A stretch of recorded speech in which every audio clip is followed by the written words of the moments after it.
নবম শ্রেণীর প্রিয় শিক্ষার্থী S Haldar sir YouTube channel থেকে তোমাদের সবাইকে স্বাগতম। আজকে তোমাদের জন্য আরেকটি নতুন ভিডিও নিয়ে এসেছি। ইতিহাস মডেল প্রশ্ন সিলেবাস সহ 2025 সেট 4টি সেট নিয়ে আমি আলোচনা করব।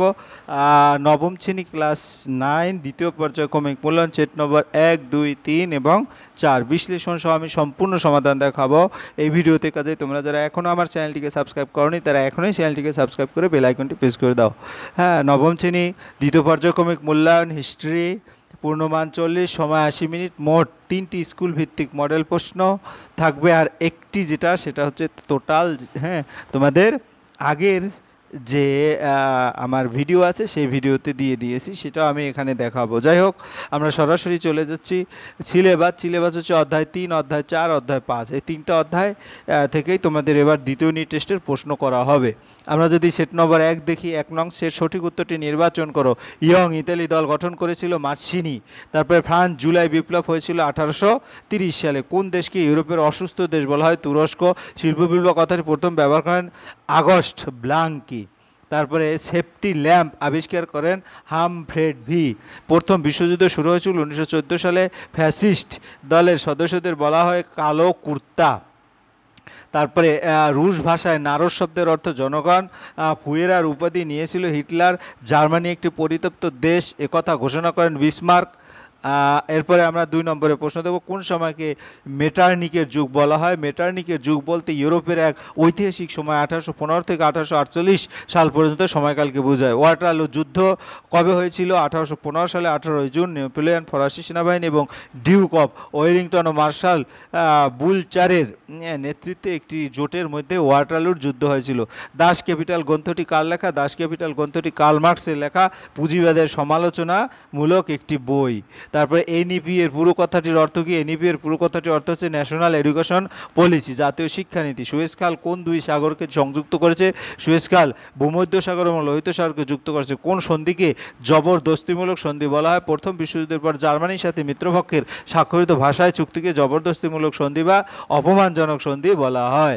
তারপরে 3 নম্বরের প্রশ্ন দেখো, ইউরোপের ইতিহাস বিগ 4 নামে পরিচিত কার্বনারি তোমার কি ঘেটো বলতে কি বুঝো? ত্রিশক্তি আতাত কবে কাদের মধ্যে হয়? প্রতিটা প্রশ্ন কিন্তু 2 মার্কের প্রশ্ন। সর্বপ্রথম ইংল্যান্ডের শিল্প বিপ্লব ঘটার 2টি কারণ লেখো।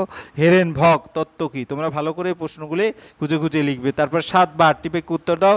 এখানে কিন্তু যে কোনো 2টি 4 মার্কের। প্রথম বিশ্বযুদ্ধের প্রত্যক্ষ কারণ কি ছিল? উড রিভলিউশনের 14 দফা নীতিগুলো লেখো। ইতালির ঐক্য আন্দোলনের গ্যাভুরের নীতি এবং কর্মপদ্ধতি ব্যাখ্যা করো। 5 নম্বর 15 বা 16টি বাক্য উত্তর দাও। এখানে কিন্তু 8 মার্কের প্রশ্ন। শিল্প বিপ্লবের সংজ্ঞা দাও।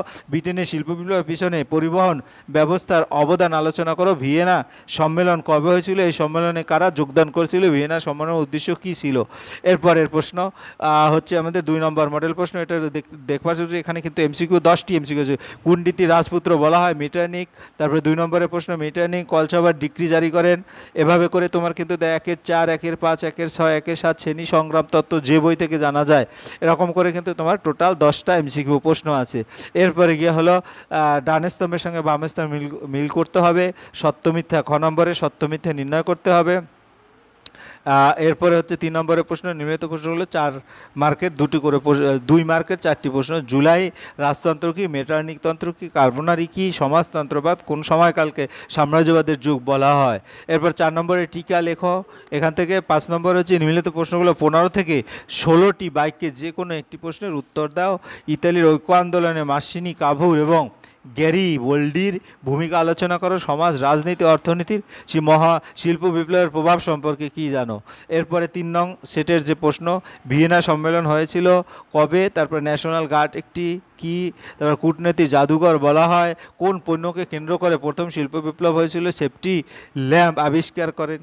তারপরে এভাবে করে তোমার টোটাল প্রশ্ন হচ্ছে 8টি। নির্দেশনা অনুযায়ী নিচের প্রশ্নগুলো উত্তর দেয় এক কথায়। কার শাসনকালে ফ্রান্সে জুলাই বিপ্লব হয়েছিল? খ নম্বরের প্রশ্ন হচ্ছে কি?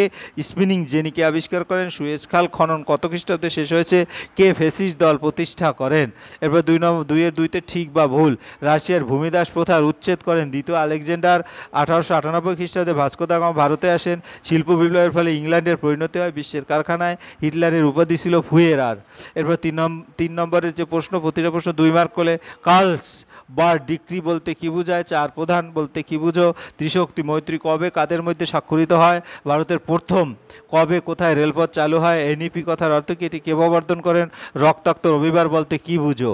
তারপরে তোমার 60টি বাইক উত্তর দাও। 1848 খ্রিস্টাব্দে ফেব্রুয়ারি বিপ্লবের কারণগুলি লেখো। পেরি কমিউন কি, 1929 খ্রিস্টাব্দে মহামন্দার প্রভাব আলোচনা করো। এরপর 5 নম্বরের প্রশ্ন, ইটালির ঐক্য আন্দোলনে ক্যাচুর এবং গেরিবল্ডির অবদান বর্ণনা করো। ইংল্যান্ডের প্রথম কেন শিল্প বিপ্লব হয়েছিল লেখো। জাতিসংঘ সম্পর্কে সংক্ষেপে লেখো। এবার 4 নং প্রশ্ন, এই সেটটা আমি আগে ইতিপূর্বে দিয়ে দিয়েছি, তারপরে একটু তোমাদের হাইলাইটে দেখায়। এখানে 8টি প্রশ্ন, প্রতিটা এই সেটের সকল প্রশ্নের উত্তর আমি কিন্তু এই ভিডিওতে দিয়ে দিয়েছি। ফ্রান্সে জুলাই বিপ্লব হয়েছিল 1830 খ্রিস্টাব্দে। ইটালির জাতীয়তাবাদের প্রাণপুরুষ ছিলেন মাসিনি। রিজার্মেন্টে কথাটির অর্থ হলো নবজাগরণ। এভাবে করে তুমি টোটাল 8টি এমসিকিউ দেখতে পাচ্ছ, 10টি এমসিকিউ। এরপরে 2 নম্বরের প্রশ্ন, চীনকে উন্মুক্ত দ্বার নীতি ঘোষণা করেন জন এ ওয়াটার ফ্রেমকে আবিষ্কার করেন রিচার্ড আর্করাইট। দাস ক্যাপিটালকে রচনা করেন কার্ল মার্কস। কূটনীতির রাজপুত্র কাকে বলা হয়, মেটারনিককে। তারপর কার্লসবার্গ বিক্রিকে চালু করেন মেটারনিক। সত্যমিথ্যা, লেনিন এপ্রিল থিসিস ঘোষণা করেন সত্য। বিসমার্কের উদ্যোগে ড্রেক কাইজার বুট গড়ে ওঠে সত্য।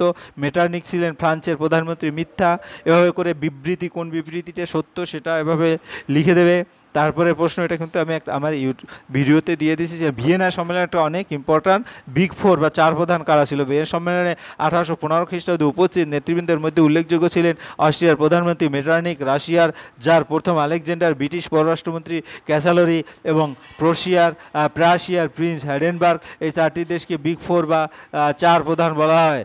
জোল ভেরাইন কি, জার্মানি রাজ্যগুলোর অভ্যন্তরীণ শুল্ক বৈষম্য এবং বাণিজ্য বাধাগুলির দূর করার উদ্দেশ্যে জার্মান অর্থনীতির মাঝেন উদ্যোগে প্রাশিয়ার নেতৃত্বে বিভিন্ন জার্মান রাজ্যকে নিয়ে 1819 খ্রিস্টাব্দে একটি শুল্ক সংঘ প্রতিষ্ঠিত হয়, যা জোলভেরাইন নামে পরিচিত। ফ্যাক্টরি প্রথা কি, অন্ধকারচ্ছন্ন মহাদেশ কাকে বলে, আমি এটা যদি বলি আফ্রিকা মহাদেশকে অন্ধকারচ্ছন্ন মহাদেশ বলা হয়। 19 শতকের 3য় দশক পর্যন্ত অরণ্য সংকুল ও সমুদ্র বেষ্টিত আফ্রিকা ছিল ইউরোপীয় দেশের অজ্ঞাত। তখনও পর্যন্ত এ মহাদেশে সভ্য জগতের কোনো মানুষের পা পড়েনি, তাই আফ্রিকাকে অন্ধকারচ্ছন্ন মহাদেশ বলা হয়। সাম্রাজ্যবাদ বলতে কেউ যখন কোনো শক্তিশালী জাতি বা রাষ্ট্র অপেক্ষিত দুর্বল কোনো জাতি বা রাষ্ট্রের আধিপত্য প্রতিষ্ঠা করে এবং সেখানকার রাজনীতি, অর্থনীতি, সংস্কৃতি প্রভৃতি সব কিছুর উপরে নিজেদের প্রভাব প্রতিষ্ঠার চেষ্টা চালায়, তখন তাকে সাম্রাজ্যবাদ বলে। এরপর রক্তাক্ত রবিবার কি, এটা বেশ কয়েকটা 1905 খ্রিস্টাব্দে 9 জানুয়ারি রবিবার রাশিয়ার সেন্ট পিটার্সবার্গে প্রায় 6000 শ্রমিক শান্তিপূর্ণ মিছিল করেন।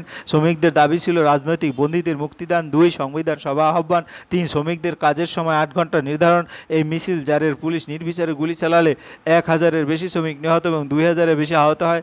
এই ঘটনা রক্তাক্ত রবিবার নামে পরিচিত। শ্রমিকদের এই মিছিলে নেতৃত্ব দিয়েছিলেন ফাদার গ্যাফন নামে এক ধর্মযাজক। পরে জানা যায় যে তিনি পুলিশের চর ছিলেন। এপ্রিল থিসিস কি, তারপরে গিয়ে হলো তোমার এগুলো ভালো করে পড়ে নেবে।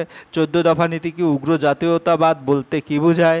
তারপর জার্মানির ঐক্য প্রতিষ্ঠায় বিসমার্ক কী নীতি গ্রহণ করেছিলেন, এটা কিন্তু তোমার 4 মার্কের প্রশ্ন। তারপরে প্রথম বিশ্বযুদ্ধের কারণ কি ছিল আলোচনা করো, 4 মার্কের প্রশ্ন। তারপরে গিয়ে হলো তোমার 1929 খ্রিস্টাব্দে অর্থনৈতিক মহামন্দার প্রধান কারণগুলি লেখো। তারপরে গিয়ে হলো তোমার ফ্রান্স ফেব্রুয়ারি বিপ্লবের 1848 খ্রিস্টাব্দে কারণগুলি কী ছিল। তারপরে গিয়ে হলো তোমার 8 নম্বরের প্রশ্ন, ইটালির ঐক্য আন্দোলনে জোসেফ মাসিনি তার ইয়ং ইটালি আন্দোলনের ভূমিকা উল্লেখ করো। এভাবে তোমরা লিখে দেবে সুন্দর করে। তারপরে ইংল্যান্ডের সর্বপ্রথম শিল্প বিপ্লব সংঘটিত হওয়ার কারণগুলি লিখো।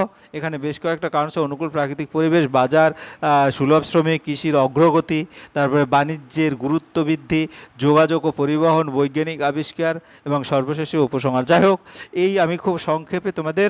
এবার 3 নম্বরের প্রশ্ন, যেটা হচ্ছে নভেম্বর বলশেভিক বিভিন্ন কারণগুলো সম্পর্কে আলোচনা করো। এখানে যেমন 1 নং কৃষকদের দুরবস্থা, শ্রমিকদের দুরবস্থা, অধিকারহীনতা, রাজপুতিনের ভূমিকা, 1905 খ্রিস্টাব্দে বিপ্লব, রুশীকরণ নীতি, বুদ্ধিজীবীদের অবদান, প্রথম বিশ্বযুদ্ধের প্রভাব, এপ্রিলের থিসিস ইত্যাদি। যাই হোক, এই হচ্ছে তোমার টোটালি 4টা যে হিস্ট্রি বা ইতিহাসের প্রশ্ন সেট। তোমরা যদি মনোযোগ সহকারে ভিডিওটা দেখো তাহলে আশা করি তোমার প্রশ্ন সম্পর্কে পূর্ণাঙ্গ ধারণা চলে আসবে। পরিশেষে বলবো, তোমরা যারা এখন আমার চ্যানেলটিকে সাবস্ক্রাইব না করে ভিডিওগুলো দেখছো, এখনই চ্যানেলটি সাবস্ক্রাইব করে বেল আইকনটি প্রেস করে দাও। ভিডিওটি দেখার জন্য অসংখ্য ধন্যবাদ। ভিডিওটি ভালো লাগলে লাইক, কমেন্ট, শেয়ার করতে ভুলবে না। ধন্যবাদ সবাইকে।